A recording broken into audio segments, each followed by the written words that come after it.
چونکہ آپ نور تھے اس لیے اللہ تعالیٰ نے آپ کو کھلونے بھی نور کے ہی عطا فرمائے۔ غوث اعظم محمد کا محبوب ہے، غوث اعظم زمانے کا سلطان ہے، غوث اعظم کی ہر جانچی دھون ہے، غوث اعظم کا گھر گھر میں فیضان ہے۔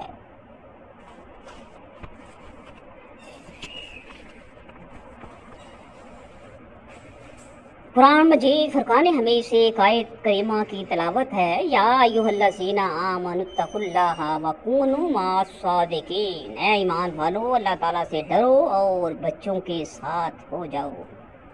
اللہ تبارک تعالیٰ نے اپنے محبوب پاک صاحب الاولاق صلی اللہ علیہ وسلم کی غلاموں سے فرمایا، اے ایمان والو یہ پیارا لقب امت مصطفیٰ صلی اللہ علیہ وسلم کو ایک مرتبہ نہیں، 2 مرتبہ نہیں، 10 مرتبہ نہیں، بلکہ 88 مرتبہ قرآن پاک میں عطا فرمایا، جبکہ پہلی امت کے نبیوں کو اس لقب سے خطاب کیا جاتا تھا۔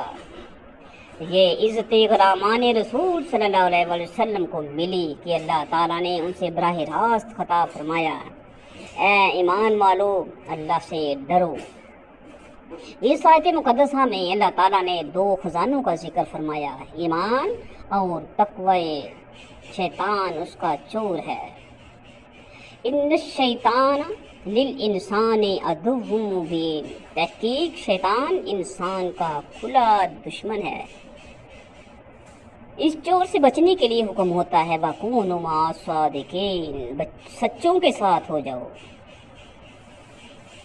اللہ والوں کی صحبت اور رفاقت حاصل کرو، کسی مرد درویش کا دامن تھام لو، کسی حق پرست کے قدم سے لپٹ جاؤ، کسی مقبول بارگاہ کے ہاتھوں میں ہاتھ دے کر اپنے خانہ دل کو منور کر لو تاکہ تمہارے ایمان تقوی کی حفاظت ہو جائے۔ اس لیے ہر نمازی کو نماز میں یہ دعا مانگنے کی تلقین کی گئی، اہدنا الصراط المستقیم صراط الذین انعمت علیہم، اے اللہ ہمیں سیدھا راستہ دکھا، راستہ ان لوگوں کا جن پر تیرا انعام ہوا، وما علینا الا البلاغ المبین۔